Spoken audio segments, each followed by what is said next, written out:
and women eyeing the country's top job have been out and about, popularizing their candidature about a year before the race to State House concludes, if the March 4th, 2013 election date announced by the electoral body IEBC is anything to go by.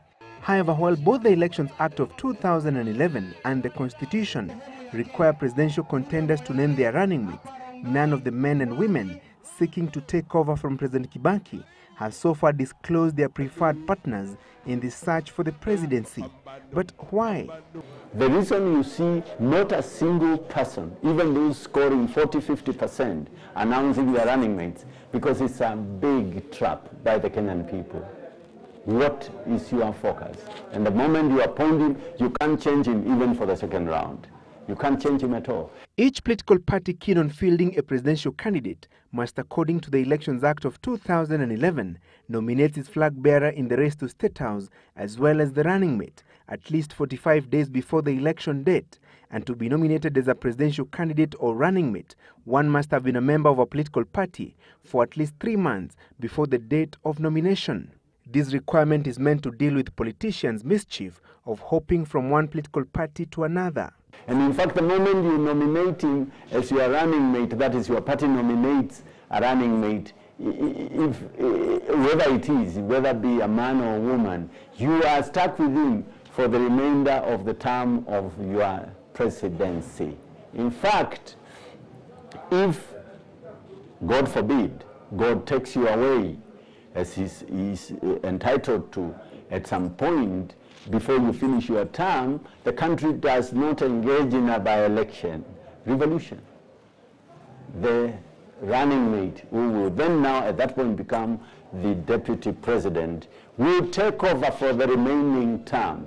Presidential candidates, courtesy of the Elections Act of 2011, will also no longer use the vice presidency to woo political support from various regions and ethnic blocs ahead of the general election. It is definitely a setback for the whole type of politics, where you give the vice presidency to somebody as a token, and you, in the meantime, you will have lied to everybody else that the vice presidency is yours. This time round, you have to announce that way ahead of time.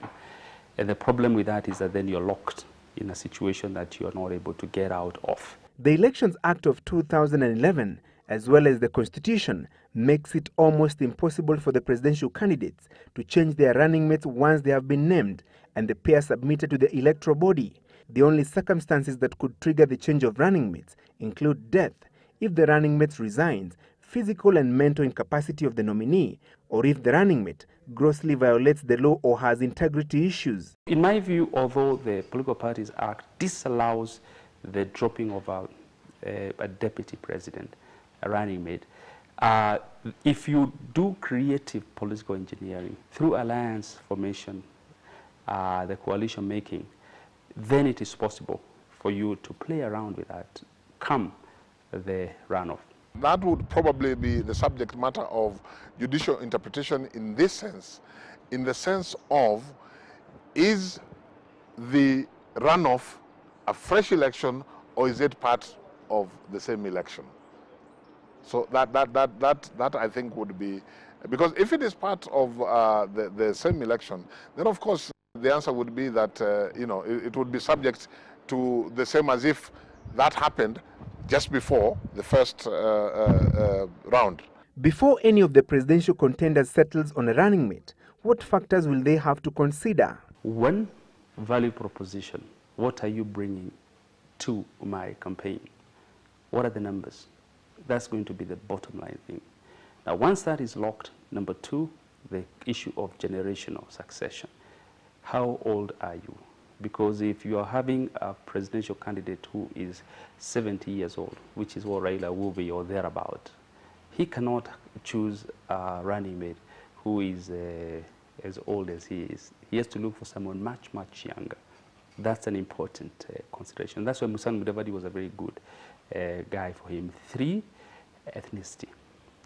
If you're from the West, you cannot most probably choose a candidate, a running mate who is also coming from the West. If you're from the North, you cannot do so. The current political dynamics and the ongoing ICC process in relation to the Kenyan post-election violence cases could also dictate the choice of running mates in the forthcoming general election. Harambe! Harambe! Prime Minister Raila Odinga, who has been rated the man to beat in the forthcoming general election, had until recently Deputy Prime Minister Musalia Mudavadi as a loyal second in command, but the tables have since turned, with Mudavadi laying claim to the ODM presidential ticket. But this time around, Musalia has left, so he has to look for somebody completely fresh. Now, the person he chooses will be very critical, because if he chooses wrongly, he might end up losing the Luhya vote. Who then are Odinga's likely running mates? Can he possibly pair up with Water Minister Charity Ngilu? To have a running as Raila's running mate, I think that would be a very good show. Especially if the canvas don't believe Musyoka Kalonzo will bring home the bacon. And what about a Raila Odinga presidential bid with NARC Kenya leader Martha Karua, who has also expressed her interest in the presidency as his running mate? Mother is strong-headed. And a mother, if she runs with Raila Odinga, she will give Odinga a run for his money. But will she deliver in terms of the Gachuri votes? I highly doubt. The women as well, I'm not sure. And would a Raila Odinga Peter Kenneth bid for the presidency fly? Peter Kenneth is another good option for Raila, purely on account of age, because he's youthful, and two, Peter Kenneth has no ethnicity. Even his names are not as ethnic as ours. However, will Peter Kenneth deliver on the Gachuri vote? I don't think so. And who would Deputy Prime Minister Uhuru Kenyatta and Eldoret North MP William Ruto, who are facing crimes against humanity charges at The Hague, pick as running mates if they are not barred from contesting the presidency? Uhuru Kenyatta and a man called William Ruto are currently political twins, not by choice, but by default. They have to hang together or else they'll be hung separately. If Uhuru Kenyatta runs for president, his running mate will, by default, and because the gods have said so, will have to be one William Ruto, nobody else.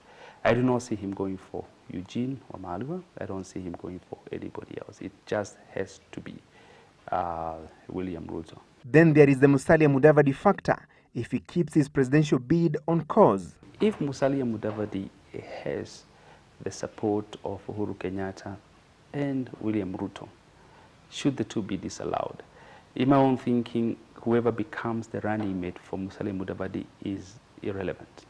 In fact, he can look for a guy with the head of a coconut or a girl with the head of a coconut, and that person will become deputy president if he has the support of these two people. What about Vice President Kalonzo Musyoka, who is the senior-most politician in the emerging G7 political alliance?